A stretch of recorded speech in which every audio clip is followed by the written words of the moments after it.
Hello and welcome to another night shift. My name is Yazil and today we work on synchronize the items over the network.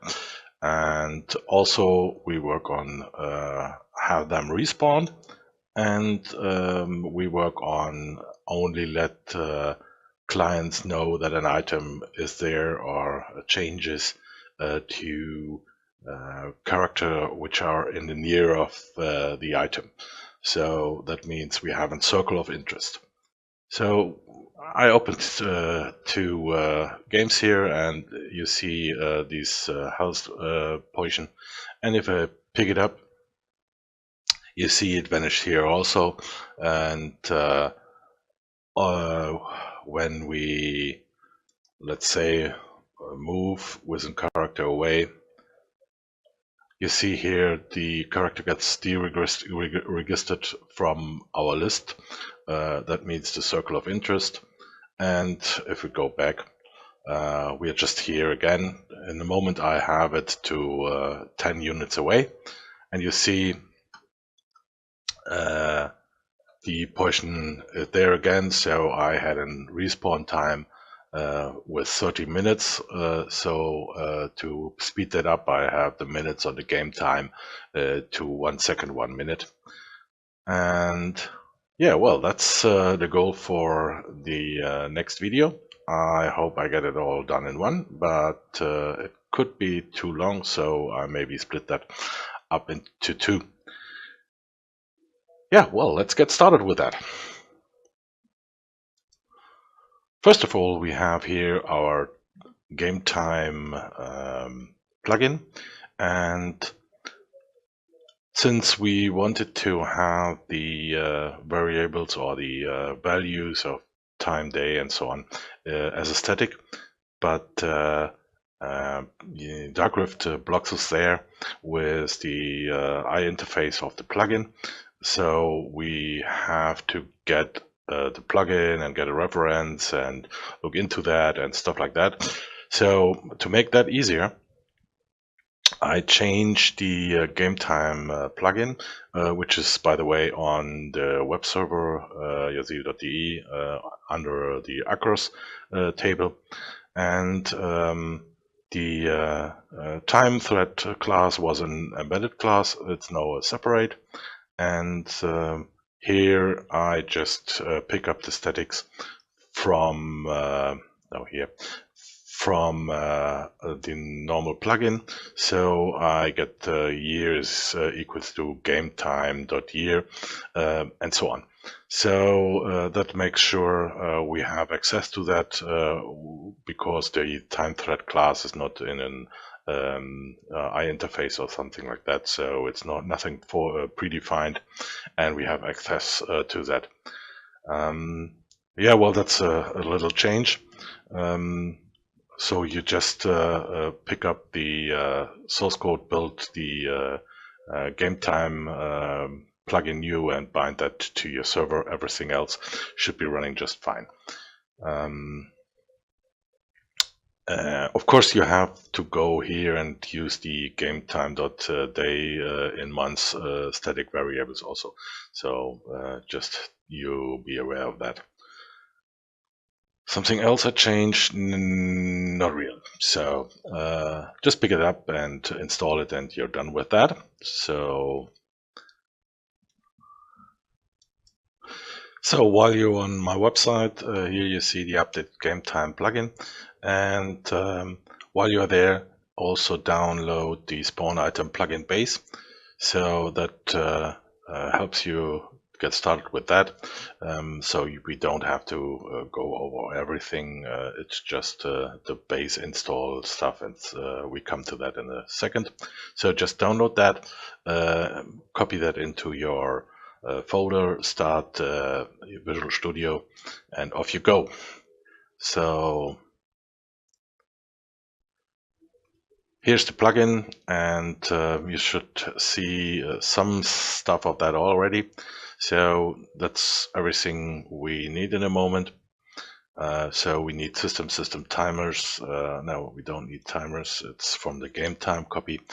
Then we need system collection generic, system text, system threading, dark rift transmission, config tools, storage, and we need our plugin game time. For that, you go to the references over here and at the reference, get your game time DLL and just say okay with that. So you have the game time in here also. Then I used to or choose to have the namespace spawn item. You have that in the list also. And it's a public class spawn item. It comes from plugin. And of course, as always, we have a plugin reader with is called settings, and we have our private stuff for the network. So it's tag, save, spawn, send, get picked, register player, unregister player. So next we have a dictionary, and that's the dictionary for our player lists or for our connection list. So what we do is we have an int number, which is the spawn ID number. And in the dictionary, we have the list of connections. So maybe we have one item, it has the number 1, but it has in the connection server or in the list 10 connections because 10 players did register to that item. And I called it item con list for item connection list, and it's a new dictionary in the list of connection services. So then we have the standard for going into a plugin. So it's the plugin name, the version, commands, the author, and the support email. And yeah, well, let's start with the spawn item, which is the install. And so we're going to have a base install subdirectory and go for that, create the settings.cnf, and we go and have these values. So the network tag is 13, the spawn IT is 5, the remove spawn is 6, send spawn is 7, get picked up is 8, register player is 9, and unregister player is 10. So for the guys who use the template I generated, you have to add the 8 and the 9, 10 into this list. So then we create a database and we create a table, if not exist, table spawn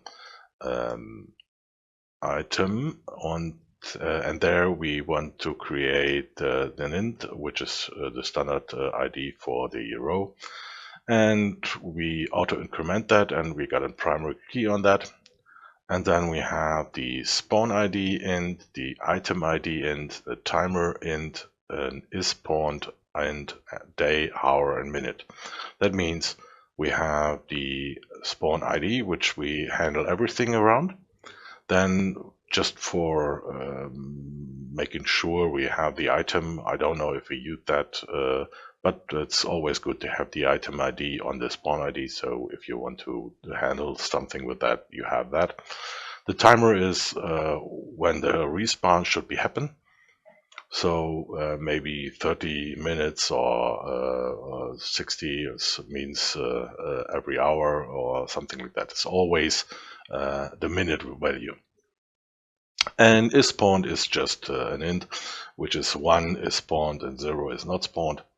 And we got a day, hour, and minute when the item got picked up. So we can compare the current time to the time when the item was picked up or when it was despawned.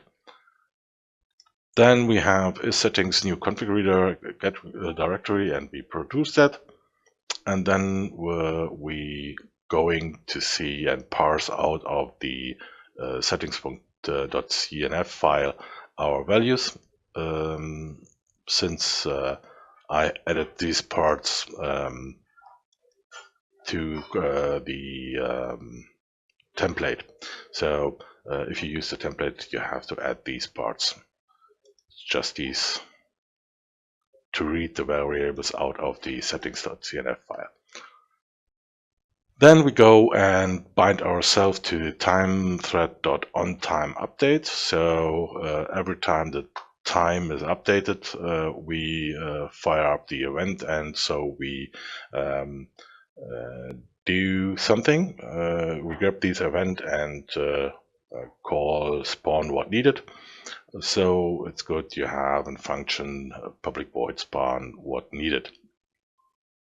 And then, of course, we have the connection service on server message, and we bind ourselves to the connection service .read only data on server message. So that's the normal plugin stuff. So you get the ID, so you get the package from the internet or from the server. So that's basically all for setting up the plugin. So to the template, a few changes like these, the 8 and 9 and 10, and of course the reading out these things. Also, of course, here these you have to add. So I hope that saves you a little bit of writing time. And now we're going from bottom to the top, I think. We start with the log color. It's just so I have the function to set up the foreground color. You know that already from the other plugins. I didn't do any debugs in here, so if you want to, you can of course make a command which has debug, set the debug variable, parse the debug into a file and out of the file here in this install, and so you can manipulate that. So we need a couple functions. We need an update spawn item DB, and we need a save spawn item DB.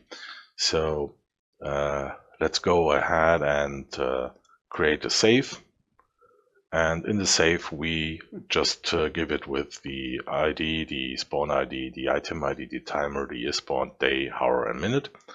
And we then just going and use try and use the darkrift server.database.execute query, and we insert into the table spawn item our values, and we make a new row and have these query parameters on that.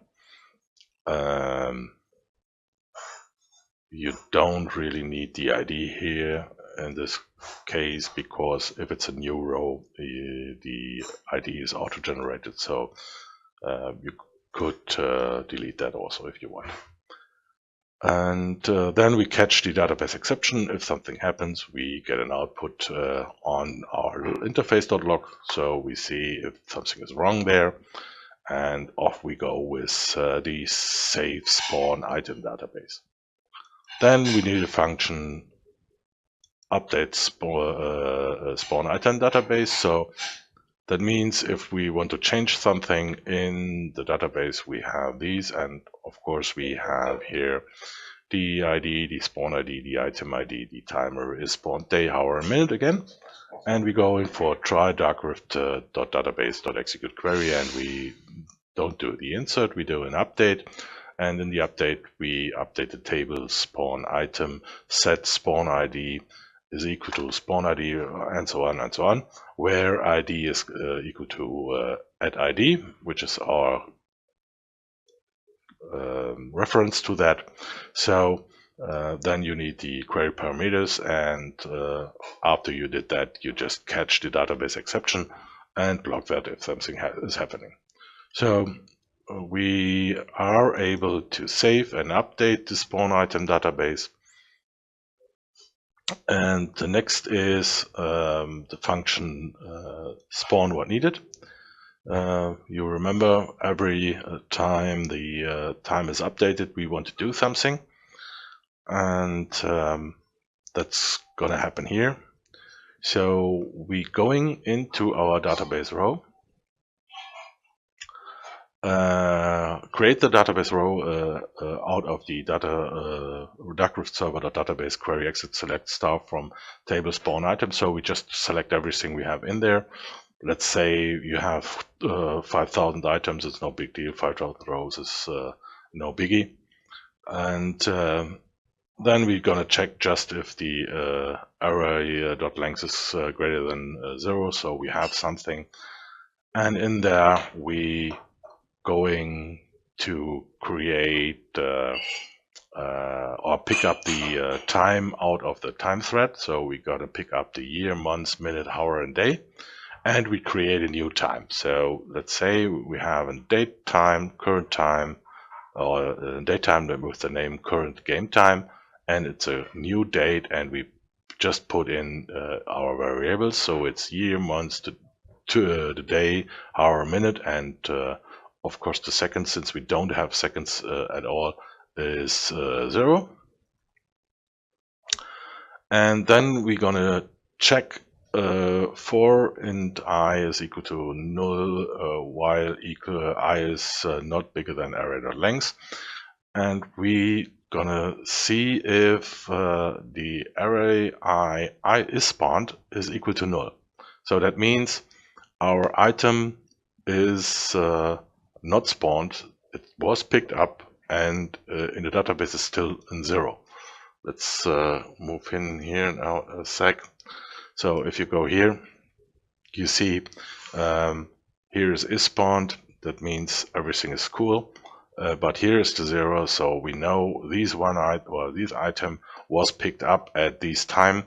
So we just got that out of the array, and then we just grab the values out of the array, and then we say we have a datetime pickup time. So that means out of our array we create a new date. So tt year, tt month is equal to the time we have in the moment, but day, hour, and minute is out of the database. So then we have a double delta minus. It has to be a double because here the total minutes comes out at double. So we have the current game time, which we created on top here, and we subtract the pickup time from that, which is here. And then we just say we want to have the total minutes. So maybe it's 500 minutes. We just want to get that back, not like 5 minutes and 10 seconds or something like that. We just want total minutes. Then we just check if the delta minutes is greater or equal to the timer. And the timer is, if we go here, we see here the timer I set all to 30. So after 30 minutes game time, the item should be respawned. So we check just if the delta minutes is greater or equal to the timer. That means if the total minutes or the delta minutes is 31 and the timer is 30, we just go in here and we update to all, which is the function we use here, down here, and we give that the ID, the spawn ID, and it's a 1 because now it is spawned. And we say update spawn item database, and we give the values we have in here and set the minutes, hour, and day to 0 again, but the spawn we set to 1. So after then, our database is fresh for this item again, and it could be picked up again. And after we did all that, we just catch the database exception E, and we interface log if something is wrong. So just go over that and think about what we are going to do or what we are doing here, and slowly repeat line after line, and you will understand that. So now we go and say these function update to all. We don't have that in a moment, so let's open that.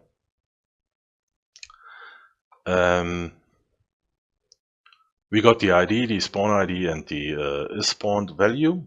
So we could send something different to our connections, but in the moment we delivered the 1, so it is spawned. And we try, and using the dark rift writer, write is equal to new dark rift writer. We write the ID, the spawn ID, and is spawned. And then we're going to if the item con list. So that is our list. Let me go up there. So that's our list here, this one. And we try to get the value with the ID spawn ID. And our value is a list of connection services my item con. So we get a list out of our list of lists. And then we just go for each connection service con in my item con. So we get every connection which is in our list. And we say con reply tag send spawn and writer. So we just send everything to every connection we have in our connection list. We send the message that this item is spawned. So it will be more clear when we come to the next part. And in the next part, we have these on-server messages. And you can see here we have a registered player and unregistered player. So let's start. We have the data.tag is our tag, and we get the data.subject, which is equal to this unregistered player or this registered player. Let's start with registered player. So somebody comes through us and tells us we are now in your near. So we're going to try and use the dark rift reader and read the spawn ID so we know which spawner we are near to. And then we check if the item contains key spawn ID. That means, do we have already a list of lists with the key spawn ID? So let's go here. Do we have a list here which has a spawn ID int on this place? So if that's the case, we say if the item conlist.contains key spawn ID, we're going to have if item list spawn ID dot contains con. So we make sure that we are or the client who informs us that we are in his near is not already in our connection list. So if that's if this is false, we just add the item list spawn ID dot connect con. So we just add the connection to the connection list in the list of connections or item connections. You could do here in log. I did that just to make sure it really works and to be informed. Of course, again, you could do a debug here, and if debug, then log that and so on.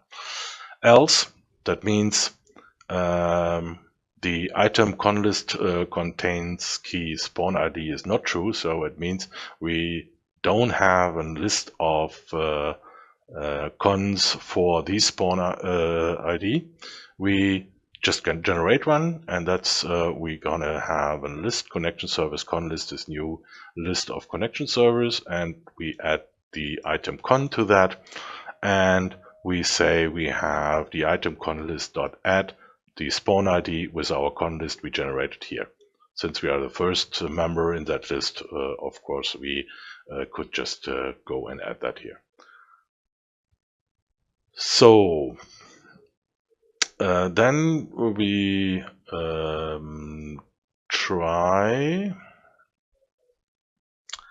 and going for the database row array darkrift server.database execute query. So we select star from table player where spawn ID is spawn ID.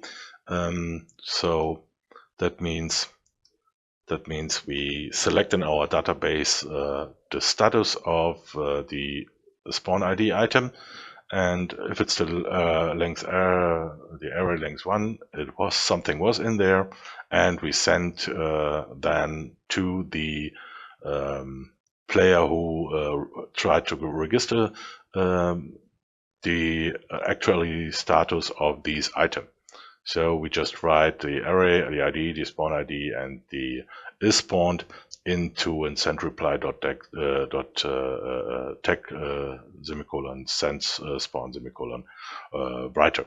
So we inform the client who registered on these connection or on these list of the status of the item. So if it's spawned, it will be shown. If it's not spawned, he won't see anything. And then we just catch the database exception, and we catch the non-found exception from our try using the Darkrift reader. So that's for register. So we know now which player is next to our item, and we know which player we have to inform if this item is picked up. And then we have an unregister. It's just when the player exits the circle of interest, we just grab the thing. So we try using the Darkrift reader and the spawn ID and read the ID out of that and say if the item conlist.contains key spawn ID. So if we have a list with the spawn ID in front, then we say if item conlist spawn ID dot contains con. That means we are in that list, and if we are in that list, we just say item conlist spawn ID dot remove con. So we are quitting our connection out of these lists, and after that we just catch the key not found from Darkrift reader. So that's we are able to register our player, and we are able to unregister our player to our list of interests. So next is we got picked up. That means a player clicked on the item and it got picked up. So we got an information here, and we try using the Darkrift reader. And we have the int spawn ID, int day, int hour, int minute.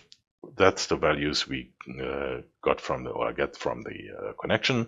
And then we're going to try and use a database row. And we select star from spawn item where spawn ID is equal to spawn ID and spawn ID is equal to is spawned.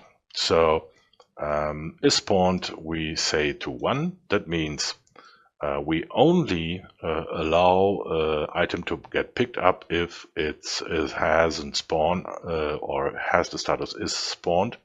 If it's not spawned, we just ignore that because we don't get a row back or an array back.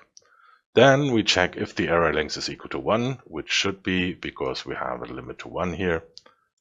So then we go and say the update spawn item database array, and we write the stuff in here and say it is 0, so it is despawned, and we save the data hour and minute we get over the internet connection. Then we using the Darkrift writer and say write the spawn ID and then send con reply get picked up. So that means after we did everything, we inform our client, you've been the one who picked that up, and handle according to that. And then we say just update to all. So everybody else, and of course these clients, get the information that this item is despawned. So that we make sure that was to 0. So we know now this item is no longer accessible for picking up. And then, of course, as always, catch the database exception interface log if you have the database to debug on, or if you want to debug. And just the last thing is, if you want to save and spawn item to the database, and if you want to do that over the standard Unity things, you can't do that here. Or you just go in for the workbench and add them there. And it's just you pick up the values, you try the database row array, and if let's see, if the array length is equal to 1, you update that, and if it's not, that means we don't have a row with the spawn ID in there. You just save that, and then you say catch database exception E, and of course you could debug that with a debug value or not.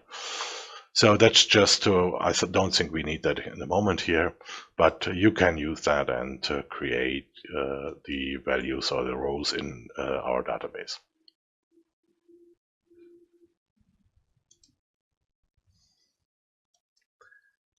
After you have built your plugin, just copy, as always, your plugin into the plugin folder of your server. Start the server, and the folder spawn item will be created. And also in the workbench we see we got a spawn item table, and you just add these rows here, and for every item you have to have a row. In the next video I will show you how to update that over the Unity thing. So just for now, create an ID and spawn ID, item ID, and so on for every item you have in your Unity project in the moment. So that is all to the plugin, and the next is oops. And the next is how these things work. Let's open the game for a sec. We go here and I log on.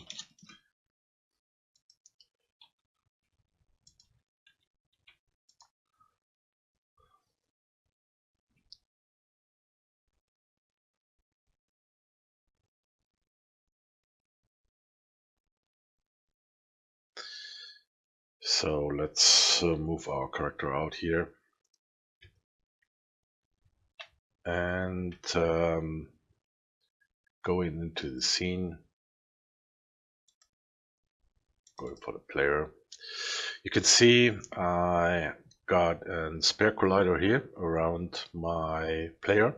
So just add a spare collider to your player, and with the radius here you say how sensible or how many data should be uploaded. So these will be, or the player will register to every item which is he enters with his spare collider. So make sure you have a trigger here, and that's the circle of interest, I call it. And well, the next is we have to create a new script. Let me stop that. And the new script, I called it spawn item manager. I called it item manager. And we work with that with the yconst, and we work with the pickup item script. These item manager you have to attach. Let me bring up the start scene again. You have to add to your game manager. As always, the manager goes in here, so we have the item manager just here. Okay, let's open that. There it is. So first of all, as always, item yconst. We add here the item spawn 13 as a tag, and we add the down here the item spawn tags, subjects, register item, unregister, spawn item, pickup item, register player, and unregister player. So we have everything in the same order than we have had in our plugin. So we got rid of that. Next, I think let's build up the player, the manager, and in the manager, it's just Darkrift and the Azil for the const stuff, and we start with public class item manager. Depends on, comes from mono behavior, so we can add that to our game object, and then we have a public static dictionary. And in the dictionary, we store every item. So it's the spawn ID here with the game object. So we store the game object in this list. That means we have to register every plugin when it starts. Not every plugin, every item when it starts. So our item manager knows which item he has in control. Then we have getters and setters and delete, which is not really getter, but let's start here. We have a public game object get spawn item from the int item spawn item number or spawn ID, and the result is in game object. And or if the spawn item dictionary, which is these here, contains the key spawn item number, then the result is the spawn item dictionary spawn item number, which is the game object which we have here, and we return that. And the next is a set function, basically nearly the same. We check if the dictionary contains a key. If that's the case, we just update that. And else, if it's not the case, so we have no spawn ID with the number we want to store, we just add that row to the dictionary, and we do that with the spawn item dictionary add, and we say we want to add the spawn item number and the spawn item, which is the game object. And then we want to delete these. So that's here the same again. We check if the spawn item dictionary contains the key spawn item number. And if it's the case, we just say spawn item dictionary dot remove, and we remove the spawn item number. So we get rid of that thing. Then we have a private start, and in the private start we just say bind to onData event, so we get message from the network, and we can open that. It's just if Darkrift API is connected, so when we are connected, we just add the onData handler or subtractor of the onData handler if it's already bound, and we rebind it to the onData event. So you know that already. Next is we have the function send to server, which is if connected, we're going to send the message to server tag, subject and data, which we deliver here. So you know that already also. That's our basic function we use all the time. And then let's go and register our player. So if we call this function, we deliver the spawn ID, and we say using Darkrift write, and we write the spawn ID, and we send that to the server with the item spawn subject register player. So we tell the server that we know that there is a spawn item in front of us, and we want to get informed about that. And also we have the function unregister player, and there we just say that we unregister, and also we want to unregister from the list with the spawn ID. So now we are building up a list of lists on the server, which player is next to our item. So then we have the on-data handler, and in the on-data handler we check if a message comes in with the network tag item spawn, which is in our case is 13, and if that's the case, we check the subject. If the subject is pickup item, we using the darkroot reader, the spawn ID reader int, and then we spawn item dictionary spawn id dot get component pick item. So from our game object, which is this here, which is the game object here, this game object is this part. And then we get the component pick up item, and in the pickup item we call a function confirm pickup. So we have to build a function confirm pickup in the pickup item. And if it's the case, or if the subject is spawn item, we're using the darkroot reader again and reading out the ID, the spawn ID, the is spawned. And if it's if spawned, then we call again here from our game object the component pickup item, and we say we want to spawn. And if it's the 0, then we want to despawn. So we have to create function spawn and despawn in our pickup items. And that's for the data receive. And then we have a function item got picked up. So if we got picked up, or if an item got picked up, we have to send the server the spawn ID and the time. So we have to send them the date, hour, and minute, and we just send to the server pickup item. So that's the basic function of our item manager. You have to write functions there, for example, saving a new item. If you want to do that, you may have to extend these functions then, especially here, send to server, got item pickup or drop function.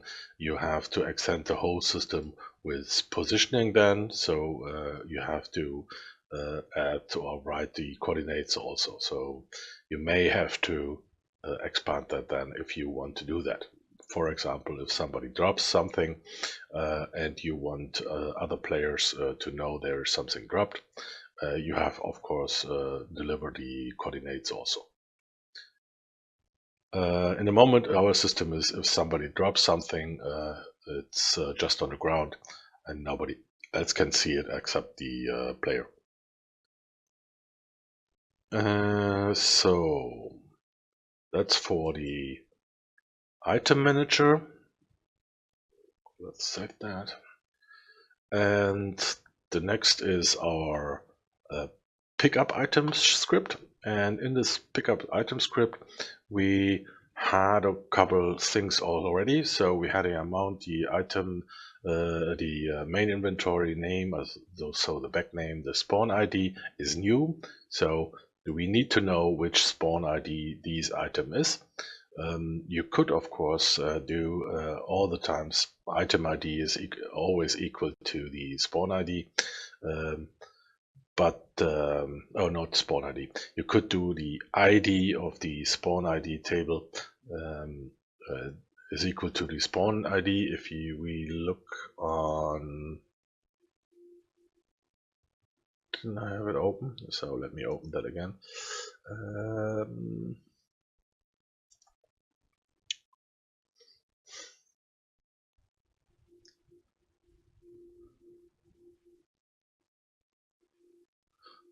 There it is. As you know,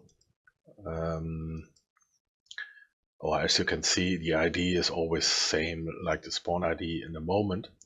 It could be different if you let something work like I delete and spawn item. For example, you have an item which is only generated temporarily, or like the player drop. It could be different here, so you have to be careful if you change that, so you make sure that always the spawn ID is unique. And then I have the public item manager, and I have a mesh renderer, M renderer, the rigid body or air body, and the mesh collider, M collider. And in the start function, I just look for the items in our Unity environment. So we cache them, so it's easy to get them up. So here is the part where we look if the player enters our trigger range or our trigger. So we say private void trigger enter, and we check if others.gameObject.compare tag is player. So we know that our player, let me go here. Oh, it's compiling the scripts.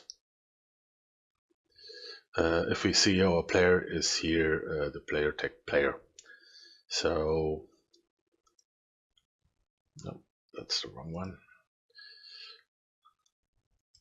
So we make sure that the tag of the collider, which is entered our collider, is equal to player. And if it's the case, we say the item m set spawn item spawn ID this game object, and we say this item.register player is spawn ID. That means we go into our player item manager and register these item to the list. So let's see here, to this list.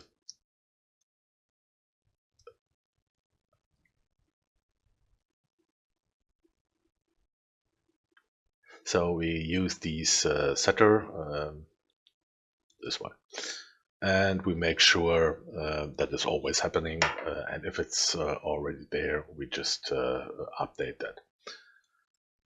And then we go and register the player, as I told, on the spawn ID, so our server knows in his list which connection is interested in the information.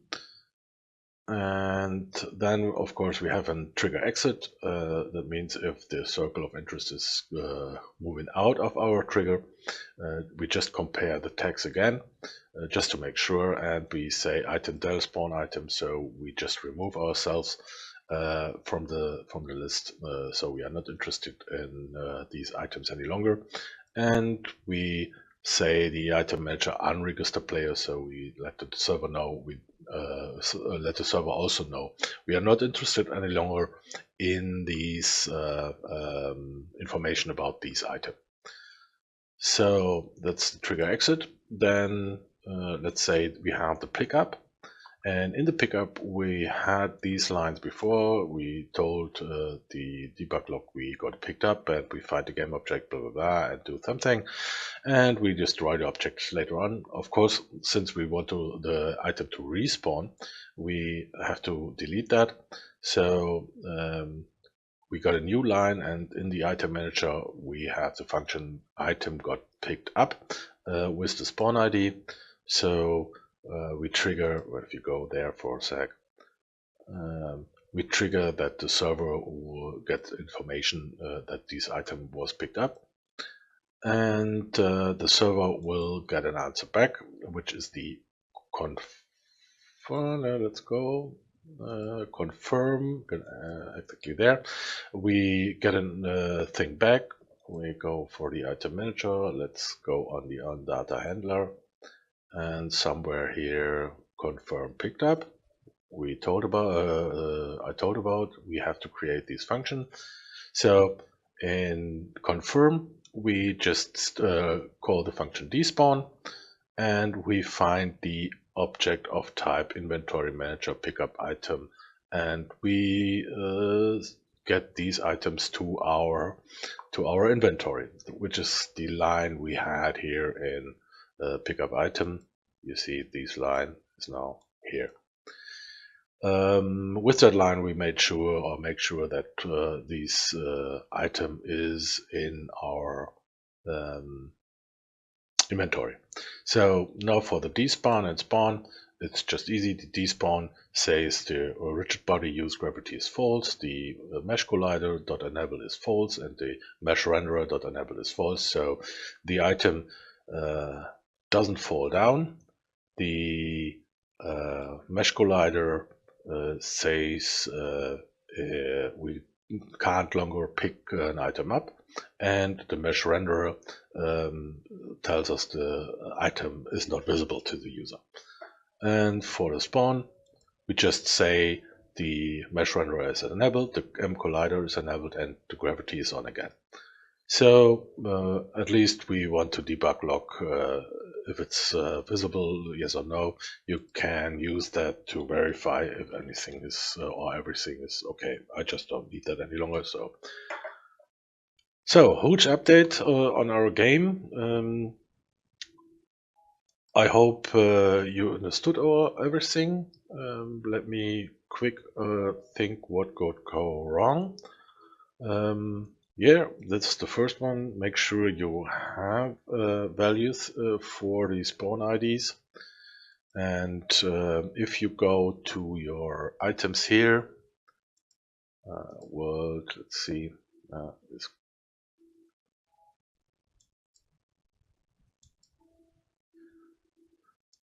compiling the scripts. If you go to your items over here, make sure your mesh collider is no, not your mesh collider. Your pickup item script has the new value for the spawn ID. Make sure the spawn ID is the same than you have in your database.